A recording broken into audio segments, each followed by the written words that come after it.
les partis. L'assurance a un arrêt aujourd'hui parce que la mairie et le promoteur d'ascension ne sont pas tombés d'accord sur un certain nombre de points. Ils ne sont pas encore tombés d'accord sur comment faire, ce qu'ils devaient faire, qui a raison, qui a tort. C'est peut-être pour ça que les travaux sont en arrêt. Les tensions sont telles que le ministre de la décentralisation et du développement local a été saisi par une correspondance expliquant que la gestion à la commune de Ngomedjap est une véritable calamité et qu'il faudrait songer à y remédier.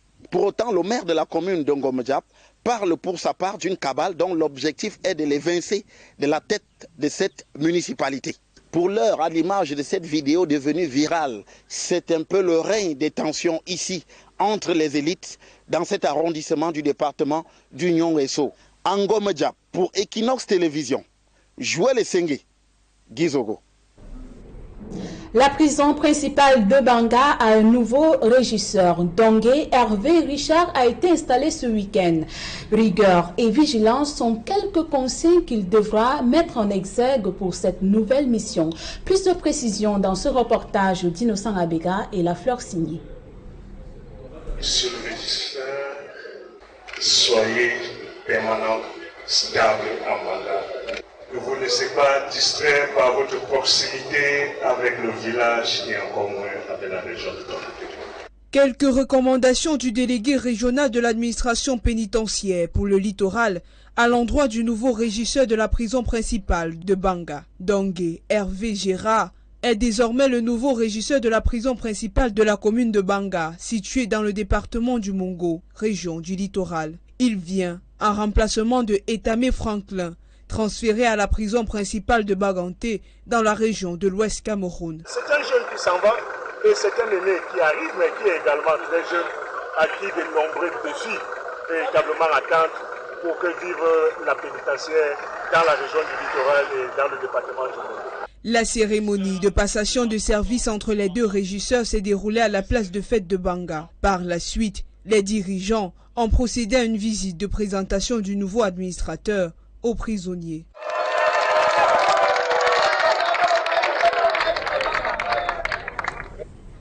La voirie municipale de Garoua-Boulaye sera bientôt revêtue en pavé, en béton.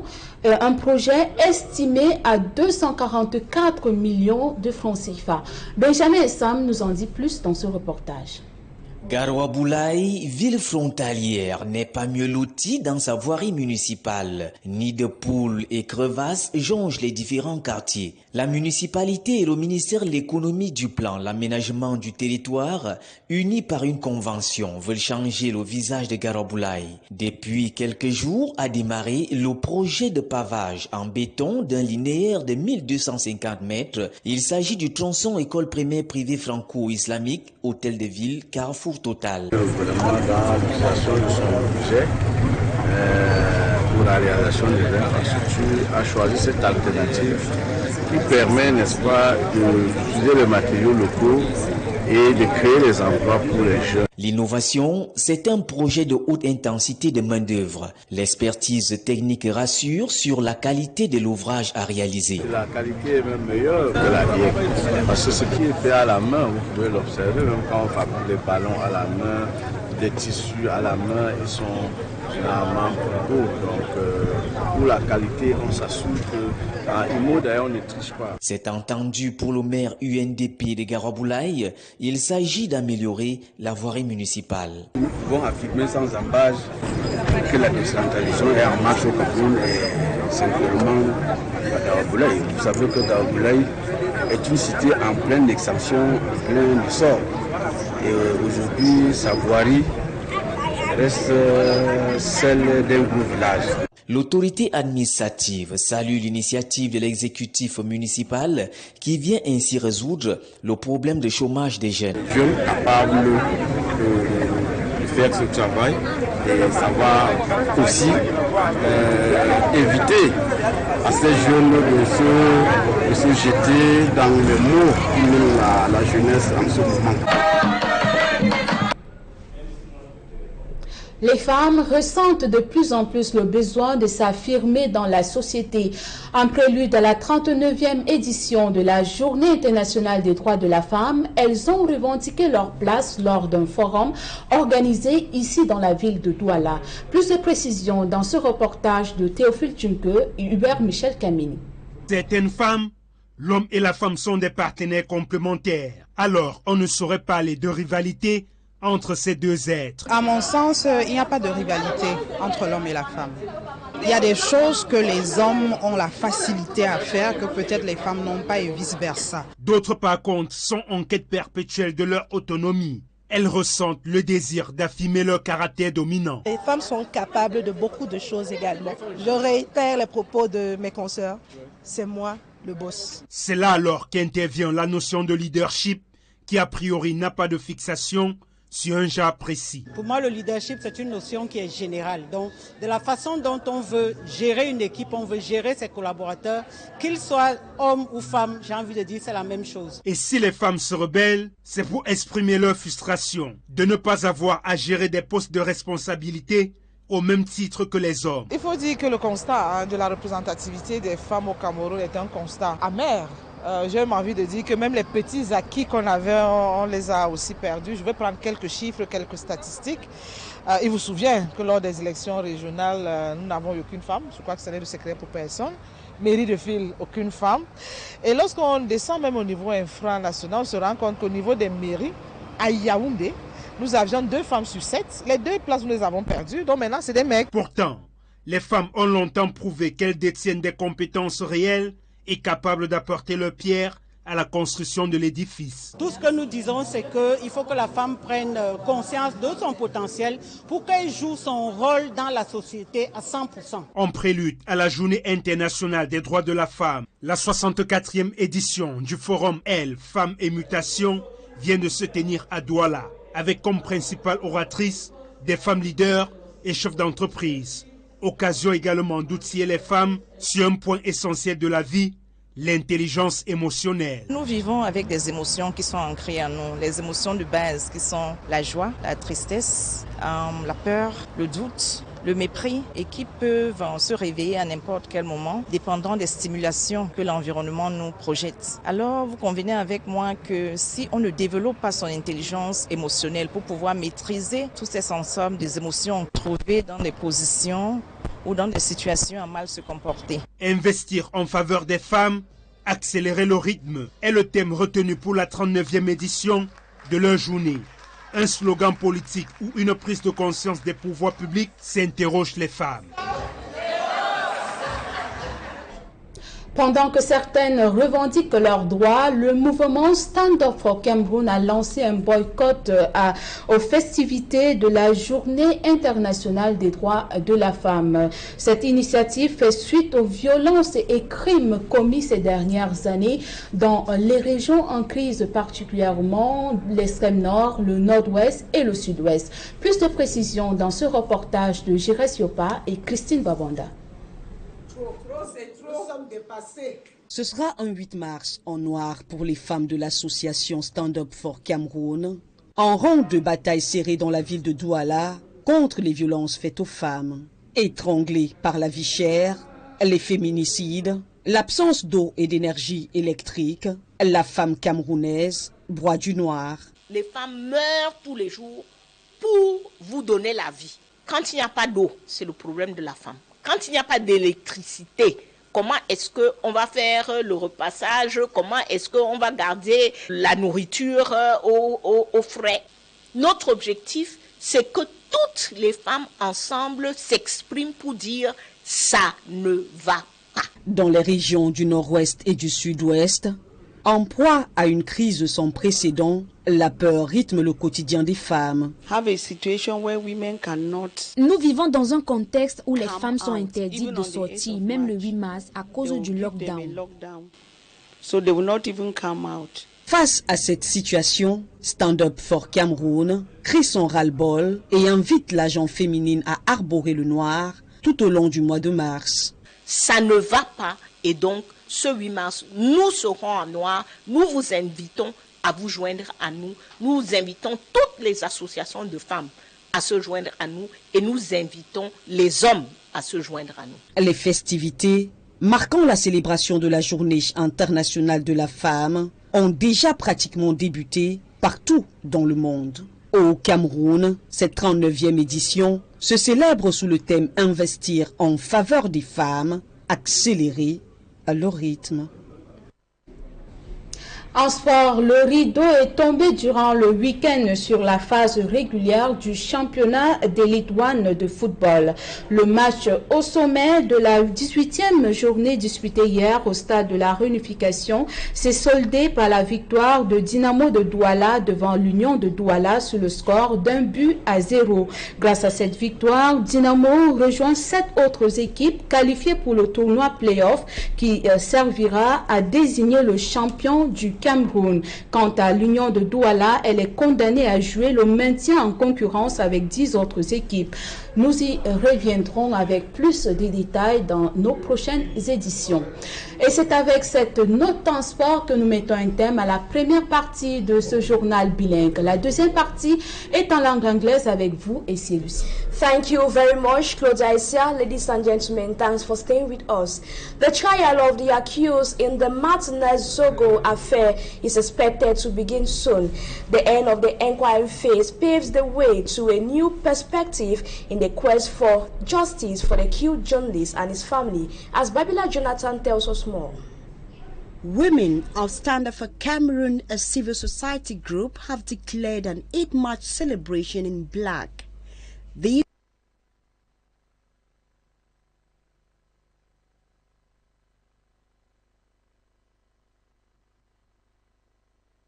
of the accused in the Martinez-Zogo affair is expected to begin soon.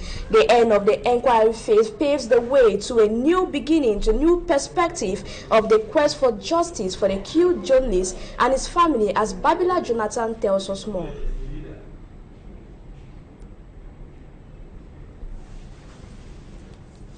Been clearly stated by the Yaoundé military court, the accused in the Martinez-Zogo capital murder affair will be prosecuted on different charges. Amugu Bellinga will be tried for complicity in torture, same for former intelligence chief Maxime Eko, while Bruno Bejang is accused of conspiracy in torture, arrest and sequestration. Colonel Justin Danwe and 5 other co-accused are going down for complicity in capital murder, torture, arrest, sequestration and violation of instructions. Away from that, inhabitants of Dizange in the littoral region continue to express frustrations over the slow pace at which most projects in their locality are being executed. They say some projects get delayed and at the end are being abandoned. Details in this report compiled by Immaculate Fogwe.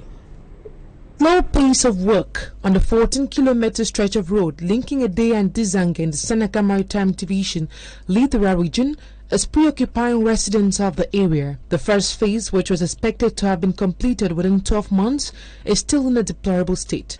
We do not understand what's happening. This project began a year ago, but nothing has changed. A lot of us don't have water in our homes because this same project led to the destruction of our pipes that provide water in our houses. The person in charge of the project doesn't seem worried. By the way, he has gotten his money. Not even a kilometer has been tarred. Machines are not working.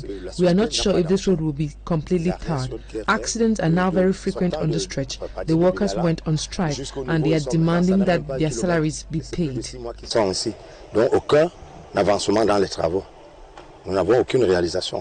Municipal councillors decried a nonchalant attitude of some contractors while calling on the mayor to sit up by addressing the different developmental challenges faced by the population. We informed the mayor that several projects have been abandoned and definitely it's affecting the development of our community. We hope that the mayor gets to sort out these issues within the shortest time possible. We are really worried with what is happening. A lot of boreholes that were constructed are not functioning. Access to potable water is a veritable nightmare. Talking about a day at Dizange Road, it's really terrible. Last year during the rainy season, the road was inaccessible. I think this year it will be worse. Over 8 million francs CFA has been voted as the 2024 budget. The amount is expected to go a long way in ameliorating the living conditions of the population and also fight against the invasion of the Salvinia molesta plant, commonly known as water fern, in their lakes. And 41-year-old Dongeb Heve has taken over as the new registrar of the principal prison of Banga in the Littoral region. During his installation ceremony, the regional delegate of the penitentiary administration for the Littoral region urged the new registrar to ensure that the inmates are catered for. Details in this report compiled by Smart Njikan Gabriel. Dongeb Gérard Hervé, régisseur de la prison de Banga. Dongeb Gérard Hervé is the new registrar of the principal prison of Banga in the Mongo division. During his installation, which took place at the ceremonial ground of Banga, the new registrar was advised to concentrate on his new job by the regional delegate of penitentiary administration for the littoral. You should take into consideration the specificity of the structure. The new registrar has to understand that he is no longer in Ambam but in Banga. Taking into consideration the geographical proximity of Banga, he has to manage Banga since we are in the littoral region. After the installation ceremony, the new registrar and the outgoing did paperwork in the presence of their regional boss before the new registrar was introduced to the inmates at the principal prison of Mbanga. The new registrar was given this message. The penitentiary administration that is in charge of today is part of the nation and the city. Since he knows where he is now working, he has to manage the institution, taking into consideration all of the necessary measures. Dongeb Gérard Hervé, who came in from Ambam, took the position of Etame Mbongo Frankie, who has been in charge of the principal prison of Mbanga for 5 years. As the 39th edition of the International Women's Day celebrated on the 8th of March each year, women of Stand Up for Cameroon are calling on all women to dress in black so as to denounce all social ill befalling women in the country. Details in this report compiled by Mala Glory. Women of Stand Up for Cameroon, a civil society group, have declared an 8 March celebration in black. This to decry the high cost of living and the numerous crimes committed on women, not forgetting those in the Anglophone regions of Cameroon who are victims of the more than 7 years armed conflict. Every day there are reports of femicides. Every day there's a report of rape. Every day there's a report of domestic violence with no response from government. Our sisters who live in the conflict zone, the problem is 10 times worse for them. They are being killed by the bullets of soldiers, by the bullets of armed groups. They are being raped. They are being kidnapped. The lockdown announced in the Anglophone regions on March 8 has not only instilled fear in the women, but will deprive them from carrying out other activities and attending to health care. Most of them cannot leave their villages to the regional hospital in Bamenda, where most of the apparatus are. Then the fuel prices has also increased, even the transport. We can say the Northwest woman is just living. Because of this, Stand Up for Cameroon is calling on other women across the country to dress in black on March 8 to make their voices heard. We cannot start celebrating, being joyous, as if everything is okay. No, we must fight as Cameroonian women to make our voices heard and for people to know that we are not okay 8th of March in black. Meantime, activities in prelude to the Women's Day celebration has been launched nationwide and will be celebrated on the theme Inspire Inclusion. Now we talk sports while Cameroonians await the identity of the new technical staff. Some are of the opinion that the national team should be managed by another national. That is, another national should be given the opportunity to manage the senior men's national football team. Smajikan Gabriel tells us that some former Indomitable Lion players who are in their different clubs as coaches could be given a chance for them to bring their technical know-how in the senior men's national football team. His report. On renewal of the contracts of the entire technical staff of the senior men's national football team, the general opinion is for another national to be given the opportunity to manage the Indomitable Lions, owing to the fact that the past 3 AFCONs were won by local coaches: Jamel Belmadi with Algeria, Aliou Cissé for Senegal, and most recently MS Faye of Côte d'Ivoire. With the suspense still on, apart from Rigobert Song, Cameroon could look up to some former Lions doing well in their current coaching career in Europe. Pierre-Achille Webo is one of the most successful nationals in Europe. The 41-year-old is assistant coach of Turkish top flight team Istanbul Beşiktaş. He is a holder of a UEFA professional license and the UEFA Executive Masters for International Players certificates. Another unsung Cameroonian hero doing great work in Europe is George Elokobi. The 37-year-old, who spent his entire career in England, is a holder of a UEFA License B certificate. After going on retirement as player with Maidstone United, he became the academy trainer before his appointment as the assistant and now the interim head coach of Maidstone United. Under George Elokobi, Maidstone United played 36 matches, won 19, drew 9 and lost 8 matches. George Elokobi made history by qualifying Maidstone United to the 5th round of the FA Cup for the first time. Cameroon also could go for Leandre Nguemo, who is a holder of Brevet d'Entraîneur de Football certificate and is the current assistant trainer of AS Nancy Lorient in France. The likes of Patrick Mboma with coaching certificates, Henri Bedimon Same, who is the new coach of the under-17 selection of Montpellier, France, Alois Nong, the under-15 coach of Standard Liège, are just some few nationals who can be brought in to fill the vacuum left by Rigobert Song as coach of the senior men's national football team, the Indomitable Lions. And of course, ladies and gentlemen, that report brings us to the end of this edition of the Midday Bilingual News. We thank you so much for your keen attention. We'll leave in the company of more interesting programs. Claudia Sia, do have a nice day. Thank you very much, Essie Lucie. Madame, Messieurs, c'est ici que nous mettons un thème aux 12 heures bilingues sur Équinoxe Télévision. Merci pour votre fidélité. Nous vous laissons en compagnie de nos programmes. Bonne journée.